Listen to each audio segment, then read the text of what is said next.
The house looked wrong from the street, and I knew it before I even stepped out of the cab. I'd driven 11 hours from Knoxville, didn't fly, couldn't think straight enough to book a flight, and when I pulled up to my daughter's place in Scottsdale just after 7 in the morning, the first thing I noticed was the lawn, burned brown at the edges, sprinkler heads clogged with dirt. My daughter loved that yard.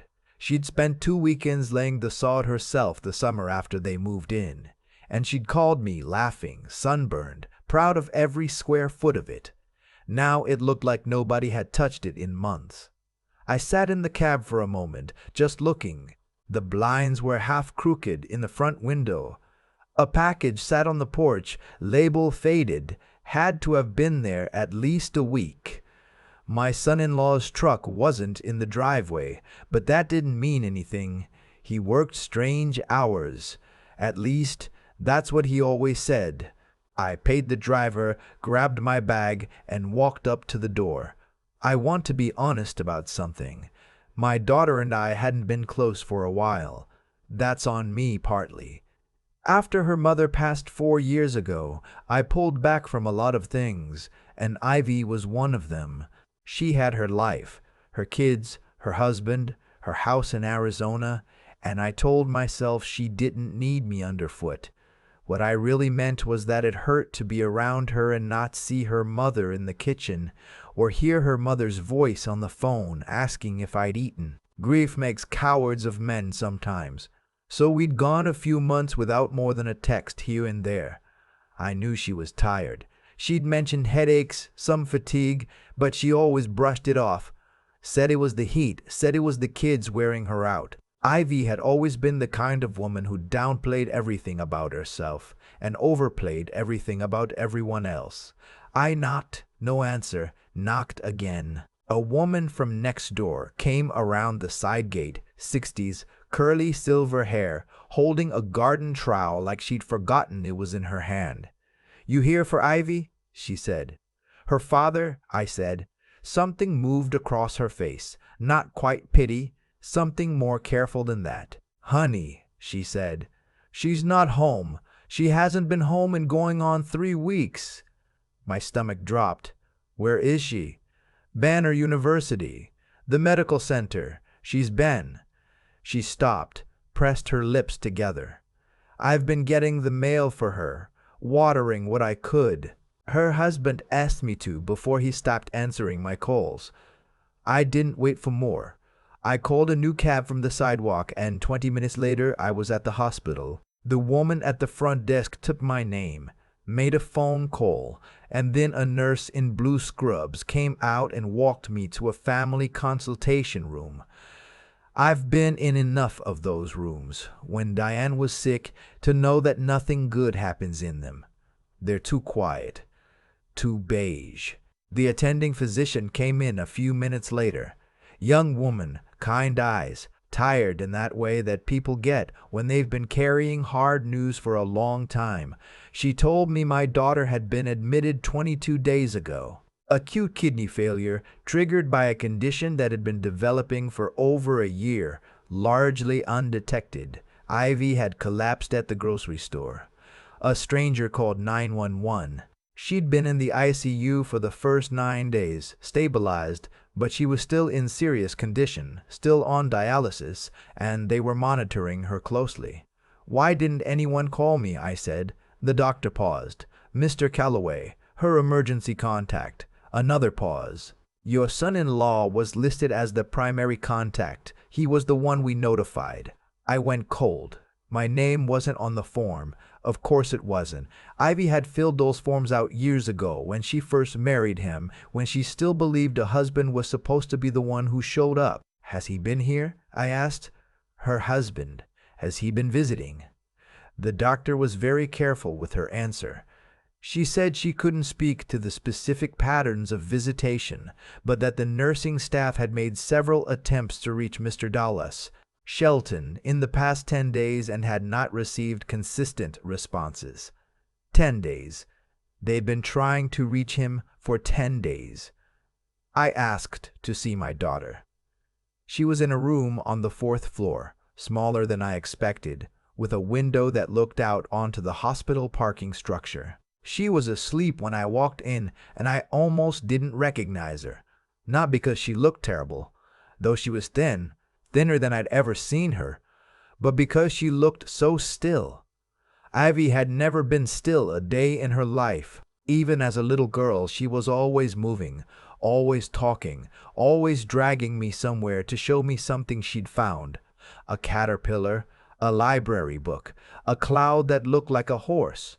I sat down in the chair beside her bed and held her hand and didn't say anything for a long time. She woke up about 40 minutes later, looked at me, blinked, and then her face just crumpled. "Daddy," she said. I hadn't heard that word in years. I don't know how long I sat there holding on to her, but it was long enough that the nurse came in twice and pretended not to notice. When she calmed down enough to talk, I asked her where her husband was. She looked at the window. "He said he needed a break," she said. "He said the stress was getting to him." I kept my voice very steady. "When did you last see him?" She thought about it. 8 days ago. He came by for maybe an hour. He brought flowers." She said it like she was still trying to decide if that counted for something.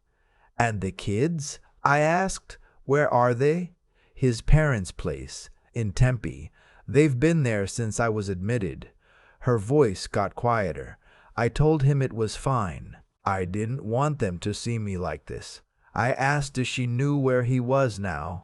She shook her head, said he wasn't answering her calls consistently, said he texted her 2 days ago saying he was handling some things and would be by soon. I kissed her forehead, told her to rest, and walked back out into the hallway.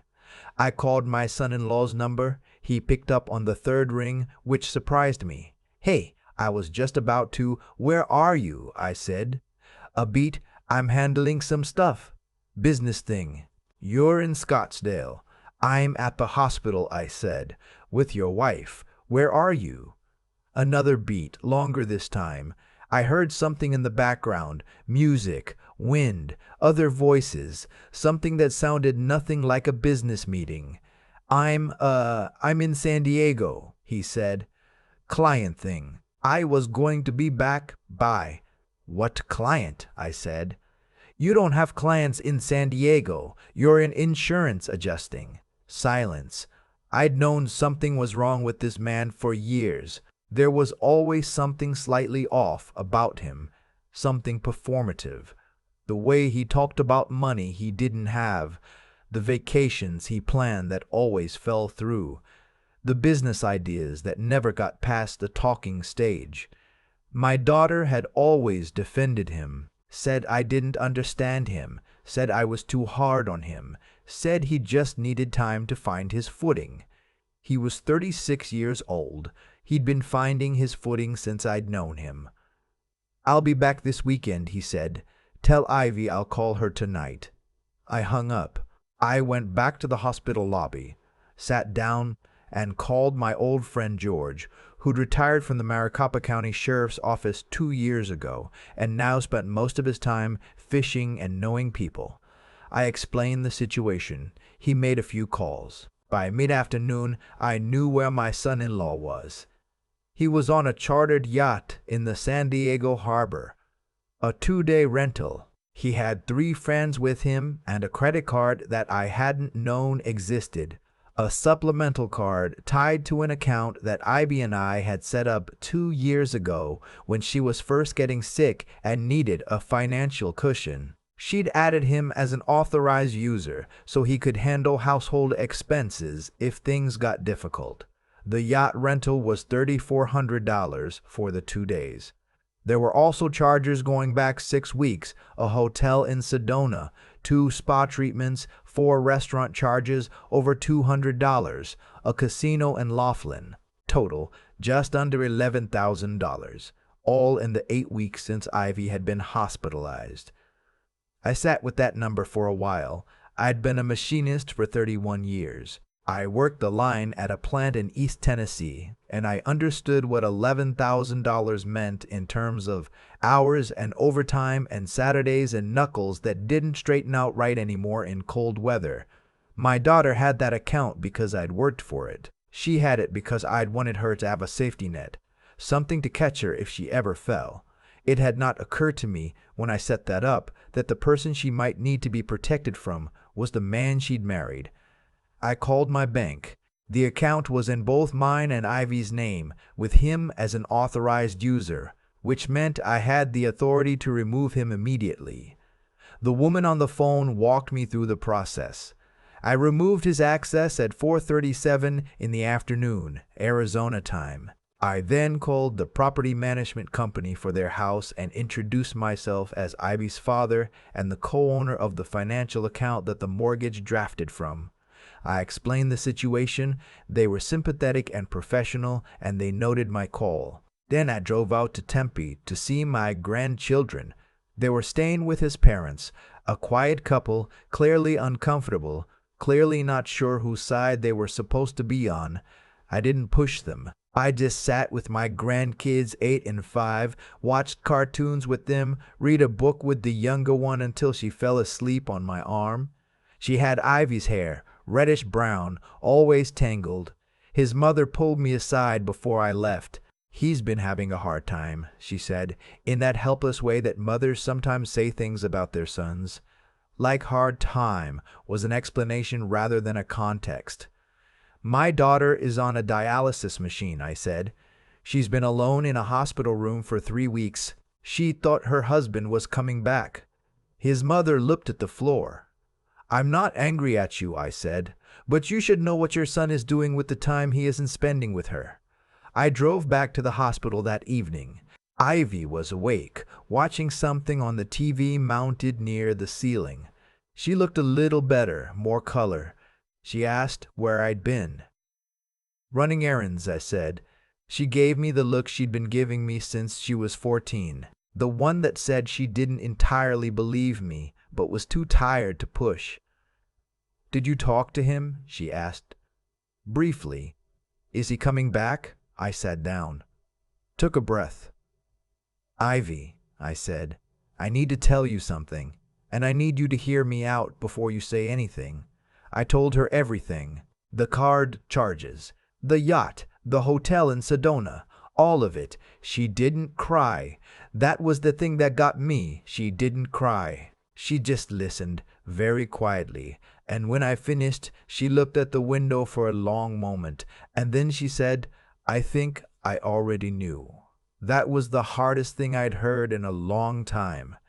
"Not the specifics," she said, "but I knew something. The way he acted when I first got admitted, the way he kept saying he needed air, needed space. I kept making excuses for him in my head." She paused. "I was scared that if I looked at it directly, it would be real."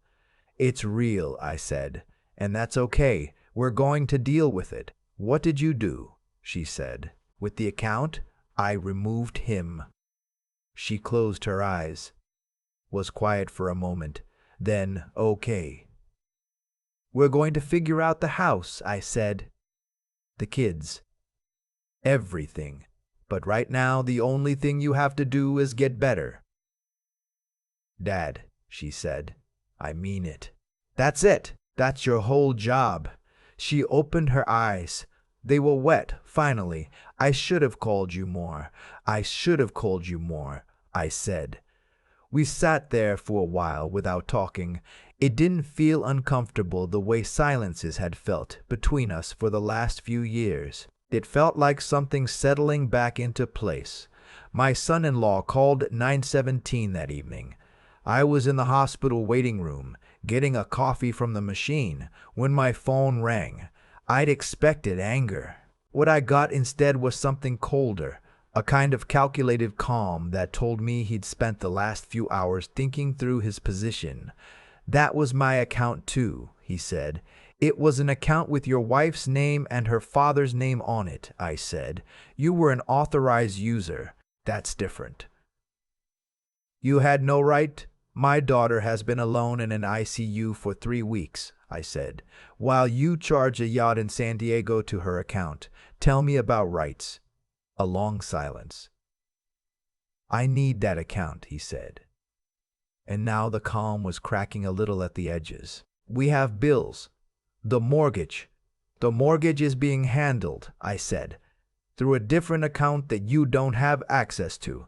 Ivy's needs will be taken care of. You can't just. I already did, I said. And if you'd like to discuss it further, I suggest you get in your car, drive back to Scottsdale, and sit in that hospital room with your wife. If you're not willing to do that, then I don't think we have a lot more to say to each other tonight. He hung up. He did not drive back to Scottsdale that night, or the next day. He called twice more over the following week, both times trying different approaches, apologetic the first time, threatening the second. The second call, he suggested he might speak to a lawyer about unauthorized access to a shared account. I told him to go right ahead, and I gave him the number of the family law attorney in Scottsdale that Ivy had already quietly agreed to speak with. That was the last time he called me directly. The divorce took 4 months. Arizona is a no-fault state, which means you don't have to prove anything, just that the marriage is irretrievably broken. It was. The financial behavior during Ivy's hospitalization was documented.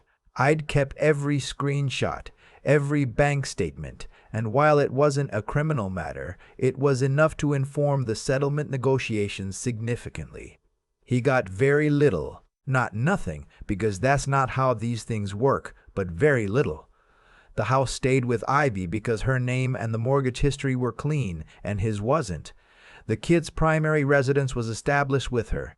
He got supervised visits initially, which gradually normalized over time. His parents turned out to be better grandparents than he was a father. They stayed involved, brought the kids to appointments, kept things as steady as they could. Ivy came home in late November, a little over 2 months after I'd showed up on that burned-out lawn in Scottsdale. She came home thinner than before, with a monitoring schedule and a list of dietary restrictions and a follow-up appointment every 3 weeks. She came home to a house I'd spent 2 weeks getting in order. Fixed the sprinkler heads, replaced the front door light that had burned out, stocked the kitchen, arranged care for the days I couldn't be there. The first morning she was home, she made coffee, insisted on it, wouldn't let me help, and we sat at her kitchen table and watched the light come up over the backyard, and she didn't say much, just held her mug with both hands and looked out at the yard. "The grass is better," she said. "Little bit," I said. "Needs another season." She nodded, sipped her coffee. "Dad," she said. "Thank you." I told her she didn't need to say that. She told me she knew she didn't need to, and she was saying it anyway. She got that from her mother, that stubbornness about expressing gratitude, even when you wave it off. I used to pretend to be annoyed by it. I never actually was. The kids came back the following weekend, and the weekend after that, and the weekend after that. The 8-year-old, he turned 9 by then, had a lot of questions about why things were different, why Daddy wasn't around as much, why Grandpa was staying in the guest room. I answered what I could, kept it simple, didn't say anything I'd regret. The 5-year-old mostly just wanted to show me things, a drawing she'd done, a song she'd learned, a bug she'd found on the back porch that she wanted to keep as a pet. I told her we could keep the bug for 1 day and then we had to let it go. She thought about that seriously and then said okay, 1 day was probably enough for a bug.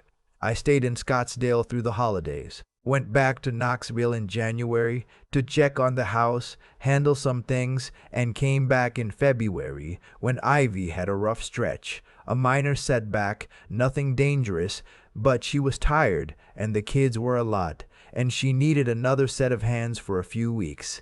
I didn't mind. I've got nothing pulling me back to that empty house in Knoxville with any particular urgency. Ivy is doing better now. The kidney function is stabilized at a level that her doctors describe as manageable. which is not the same as fully recovered, but it means she has a life. It means she's at the school pickup line and the soccer games and the grocery store on Saturday mornings, and it means she calls me on Sunday nights and we talk about nothing and everything for 45 minutes, the way we probably should have been doing for the past several years. Last month she told me she'd been seeing someone. Cautiously. A man she'd met through a colleague, a civil engineer, quiet, had kids of his own from a previous marriage. She wasn't sure where it was going, but she liked talking to him, and he made her laugh. I told her that sounded like a good start. She said, "You're not going to give me a speech?" I said, "Not tonight." She laughed. First time I'd heard her really laugh, that full throat, catch yourself mid-breath laugh she'd had as a kid in a long time. It sounded like her mother. Or maybe it just sounded like her, the real her, the one who'd been buried under a lot of hard years and a man who wasn't worth the trouble. Either way, I'll take it.